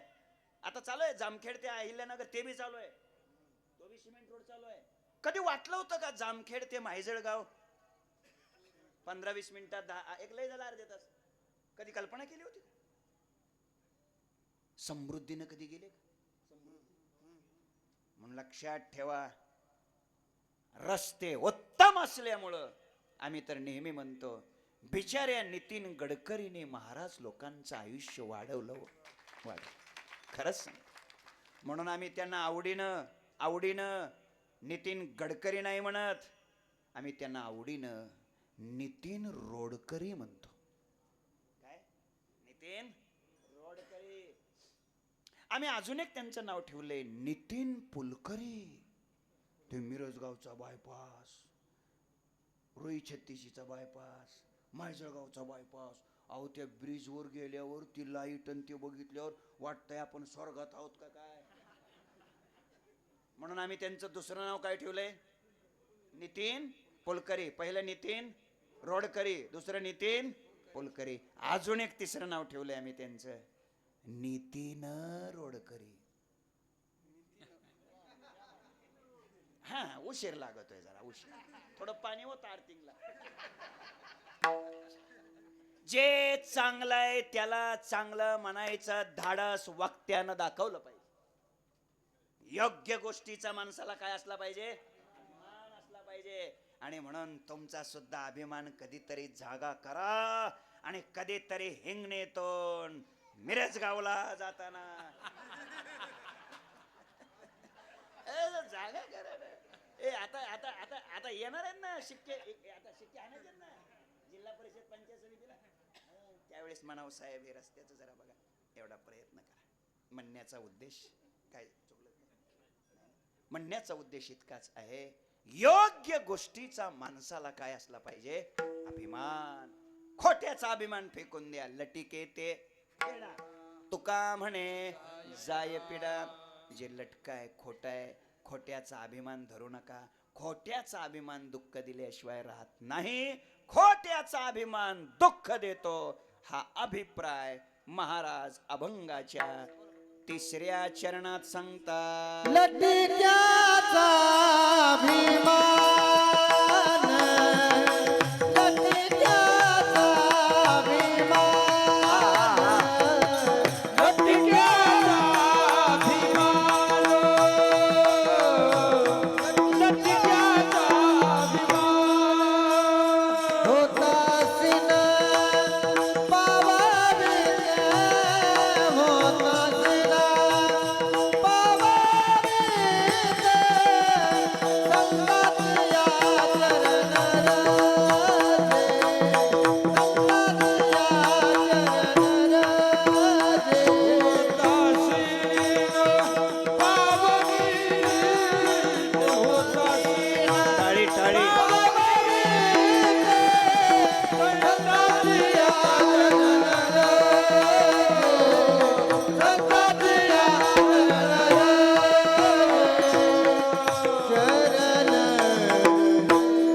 लटिक्याचा अभिमान होता शिन पाववित. अभंगाच्या 3ऱ्या चरणामध्ये तुकोबाराय सांगतात, खोट्याचा अभिमान दुःख देतो. बघा, आजच्या संपूर्ण कीर्तनाचा मूळ गाभा काय आहे, आपलं जीवन सुखी झालं पाहिजे. मग जीवन सुखी कधी होईल, दुःख गेल्यावर. बरोबर, दुःख कधी जाईल, अभिमान गेल्यावर. अभिमान मोह कधी नष्ट होईल, ज्या पदार्थाचा वस्तूचा आपण अभिमान पकडलाय ती वस्तू तो पदार्थ खोटा आहे असं कळलं की अभिमान जातो. अभिमान गेला की दुःख गेलं, दुःख गेलं की सुख झालं, आणि सुख झालं की जय विठ्ठल. पुढे कशाला कीर्तन करायचे. बघा, म्हणजे सुख होण्याकरता दुःख गेलं पाहिजे, दुःख जाण्याकरता मोह अभिमान गेला पाहिजे, आणि मोह अभिमान जाण्याकरता आपण ज्याचा अभिमान पकडलाय ती वस्तू, ती व्यक्ती, तो पदार्थ खोटा आहे असं कळलं. खोटा आहे कळलं की अभिमान जातो. एक भिकारी होता, अर्ध्या मिनिटात संपते. भिकारी होता, तो भीक मागत होता. भीक मागून 4-5 घरं झाली होती. एका मातोश्रीनं त्याला भीक वाढली होती आणि ती घरामध्ये गेली होती. तिचं एक लहान मुलगा होतं 4 वर्ष वयाचं. ते अंगणात खेळत होतं, कारण त्यांच्या घरासमोर अंगण होतं. आता लोकांनी अंगण बी नाही ठेवलं, फेसोफेस बांधकाम करतात, रस्त्याला जागा सोडित नाहीत. माझी विनंती आहे, ज्याच्या घराला आणि ज्याच्या शेतीला चांगला रस्ता आहे ना, त्या शेतकऱ्याचं आयुष्य वाढतं. बघा बघा बघा, जमलं तर बघा. अरे आपल्या पुढच्या पोरांना पिढ्याला तरी सुख लागू दे. आतमध्ये पडीक पडलेला असताना रस्त्यासाठी भांडणं करता तुम्ही. माझी विनंती आहे राजानो, प्रेमाची विनंती आहे, पुढच्या पिढीला सुख देण्यासाठी तरी प्रयत्न करा. रस्त्याची भांडणं मिटवा आणि रस्ते चांगले करा. चला तर ते पोरगं अंगणात खेळत होतं. त्याच्या हातात एक 5 रुपयाचा ठोकळा होता आणि भिकाऱ्यानं त्याच्याकडं पाहिलं. त्याला वाटलं पुढची 4-5 घरं मागण्यापेक्षा यालाच लाडीगोडी लावू, 4-2 पैशाची चॉकलेट याला खायला देऊ आणि याच्या हातातले 5 रुपये घेऊ, कारण तो भिकारी जुन्या काळातला होता. नाही कळलं म्हणजे त्याचं 5 रुपयावर भागत होत. चला झालं बाबा. तो भिकारी तिथं घुटमळत होता. घुटमळणं कळतं का तुम्हाला? घुटमळणं गोंडा गोळणं नव्हे, असं घुटमळत होता. आणि तेवढ्यात काय झालं, नेमकं 9:15 झाल्या सकाळच्या. आणि त्या मुलाचा मोठा भाऊ 3रीत शाळेत असलेला, वय वर्ष 9, ते मधली सुट्टी झाली म्हणून पाणी प्यायला घरी आलं. त्यावेळेस काय वॉटर बॅगा भानगडी नव्हत्या. ते पाणी प्यायला घरी आलं. बघितलं तर आपल्या भावाच्या हातात 5 रुपये आहेत. तो खेळतोय, भिकारी त्याच्याकडं पाहतोय, ते 5 रुपये घेण्याचा प्रयत्न करतोय. हे लक्षात आलं त्या मोठ्या मुलाच्या, 3रीला शाळेत असलेल्या. आणि मग त्यानं काय केलं, घरामध्ये आत जाता जाताच आईला मोठ्यानं आवाज दिला, आई लवकर बाहेर ये, बाळूच्या हातात 5 रुपये आहेत. बाळू खेळतोय, भिकारी त्याच्याकडे पाहतोय, ते 5 रुपये घेण्याचा प्रयत्न करतोय, तू लवकर बाहेर ये. असा त्याने आत जाता जाता आवाज दिला. तो आवाज आईच्या कानावर व्यवस्थित ऐकायला गेला. पण झालं काय, आई घरामध्ये स्वयंपाकघरामध्ये स्वयंपाक करत होते. स्वयंपाकघर म्हणजे किचन, त्याला मराठीत किचन म्हणतात. ठीक आहे, काय हरकत नाही. आता काय चुकलं होतं माझं, मी व्यवस्थित स्वयंपाकघर म्हणलं होतं. तर ती मातोश्री स्वयंपाकघरामध्ये स्वयंपाक करत होती. ऐका, त्यातल्या त्यात ती मातोश्री भाजी करत होती. इतकी छान भाजी, इतकी रुचकर भाजी, इतकी खाऊन छान आलो. 1.25 भाकरी खाऊन आलोय बघा. जयरामजीने असं गोड जीव घातले, 1 नंबर. आणि मग स्वयंपाकात त्यातल्या त्यात ती काय करत होती, भाजी करत होती. ऐका, त्यातल्या त्यात ती भाजीला फोडणी देण्याचं काम करत होती. आणि मला वाटतं स्वयंपाकात सगळ्यात अवघड कार्यक्रम काय असतो तुम्हाला माहिती आहे? बर असू द्या. काय सध्या प्रगतीचा काळ आहे, चांगली गोष्ट, काय अडचण नाही. तर स्वयंपाकात सगळ्यात अवघड काय आहे, फोडणी देणं. फोडणी. ऐका जरा, जिला फोडणी जमली तिला सुगरण म्हणतात. फोडणी जमली पाहिजे. साहित्य कोणाकडं नसतं, साहित्य प्रत्येकाकडेच असतं. फोडणी जमली पाहिजे. साहित्य कोणाकडं नसतं. गाथा, ज्ञानेश्वरी, भागवत, गीता, पंचदशी, विचारसागर कोणाकडं नसतं, सगळ्याकडेच असतं. फोडणी जमली पाहिजे. फोडणी जमली की मग रोज तारीख. आणि ती फोडणी शिकण्यासाठी वारकरी शिक्षण संस्थेत बसलाच पाहिजे, हे लक्षात ठेवा.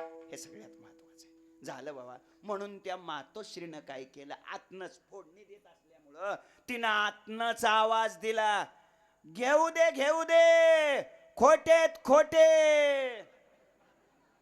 आणि हा आवाज जसा त्या मुलाच्या कानावर पडला, अरे मुलगा होतच की ते सांगतो की, जसा त्या मुलाच्या कानावर पडला तसाच त्या भिकाऱ्याच्या सुद्धा कानावर व्यवस्थित आवाज पडला. आणि त्याला वाटलं, अरे उगाच 9:15 वाजवले काय. लक्ष द्या, त्या 5 रुपयाचा मोह एका सेकंदात संपला. का? कळल्यामुळं एका सेकंदात संपला मोह. कोणाचा? भिकाऱ्याचा सुद्धा मोह संपतोय. आलं, संपलं, कीर्तन संपलं. मुद्दा इतकाच आहे, मोह संपला, अभिमान संपला की दुःख गेलं की सुख झालं, आणि सुख झालं की कीर्तन संपलं. विठोबा रखुमाई विठोबा रखुमाई रखुमाई जय विठोबा रखुमाई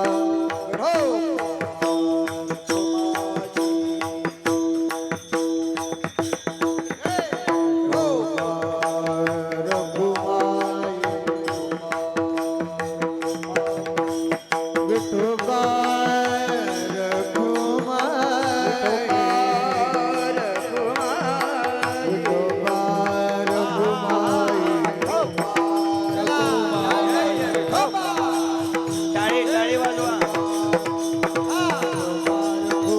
बोला पुंडलिक वरदा श्री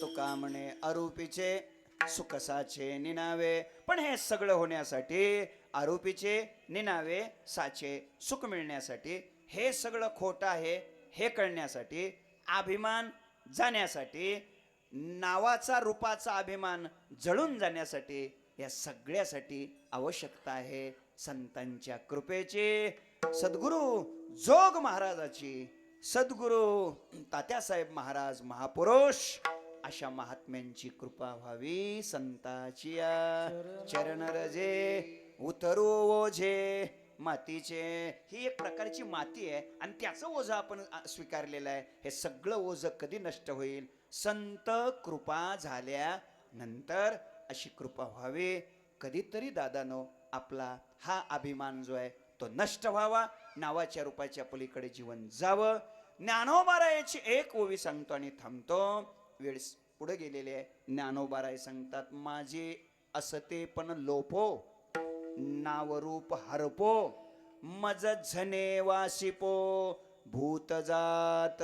ज्ञानेश्वर माऊली ज्ञानराज माऊली जय जय ज्ञानेश्वर माऊली ज्ञानराज माऊली ज्ञानेश्वर माऊली ज्ञानराज माऊली तुकाराम तुकाराम तुकाराम तुकाराम. टाळी टाळी वाजवा. तुकाराम तुकाराम तुकाराम तुकाराम. बोला पुंडलिक वरदा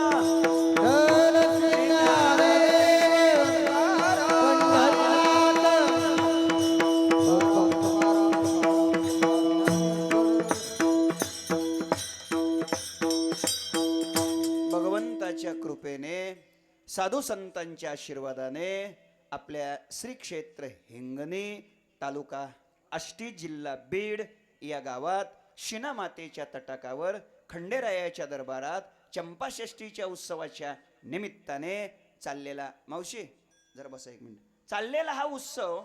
आणि आजच्या या उत्सवामध्ये मला सगळ्या आपल्याचं सर्वांचं दर्शन झालं.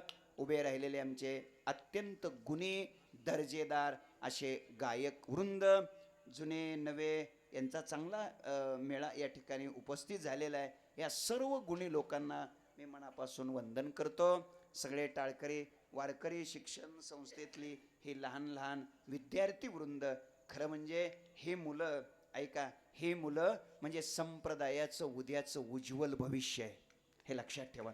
ही मुलं म्हणजे काय आहे बघा, ही जी मुलं आहेत, वाढवत नाही, ही जी मुलं आहेत ना, ही मुलं भविष्यात कीर्तनकार, प्रवचनकार, कथाकार, कलाकार, गायक, वादक होतील का नाही याचा मला अंदाज नाही. ही मुलं भविष्यात प्राध्यापक, डॉक्टर, वकील, इंजिनियर, प्रगतशील, बागायतदार, पुढारी होतील की नाही मी सांगू शकत नाही.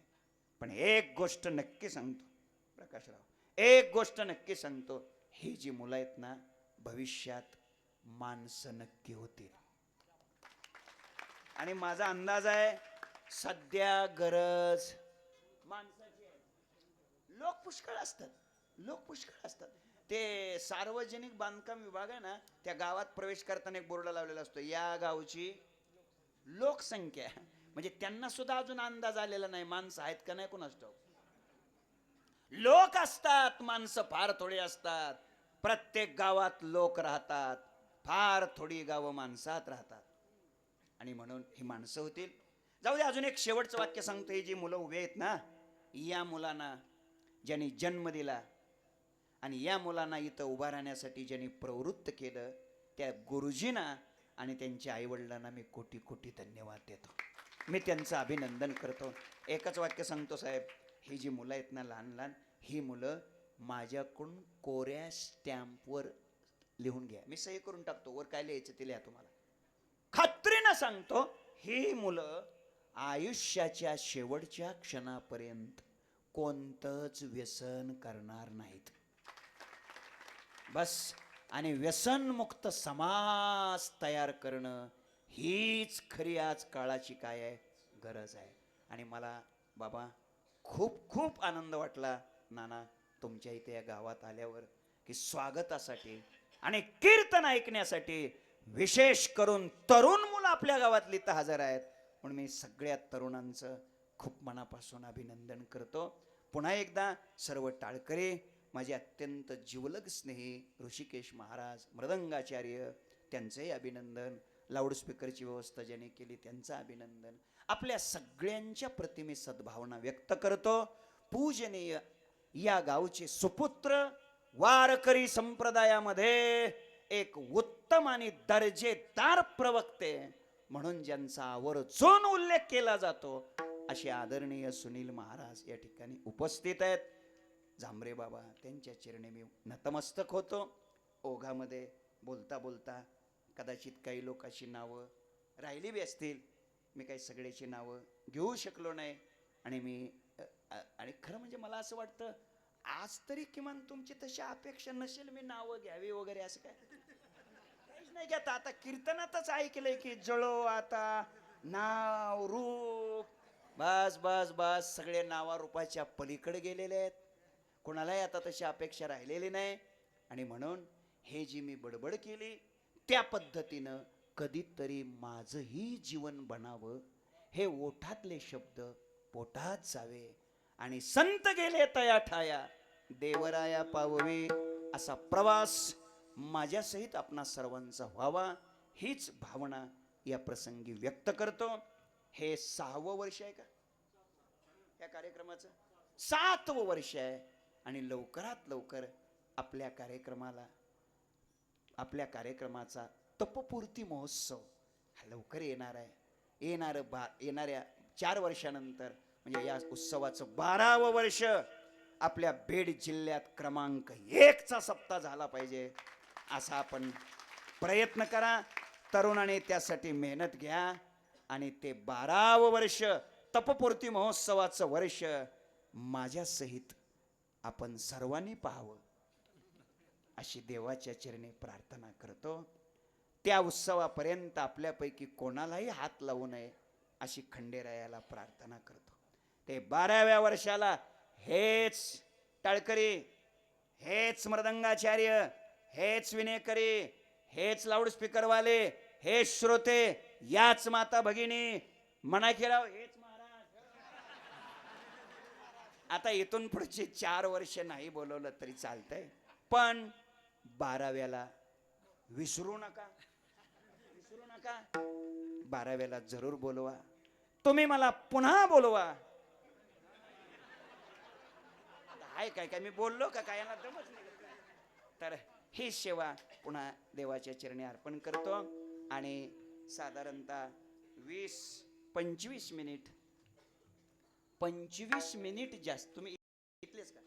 हा मग बरं आहे. नाही हा मग 25 मिनिटं जास्त झाली हे लक्षात असू द्या. मी इमानदारी केलेली आहे. आपण ही सर्वांनी इमानदारी करा. आणि इमानदारी करा म्हणजे काय, म्हणजे इमानदारीनं परमार्थ करा, एवढीच भावना व्यक्त करतो आणि थांबतो.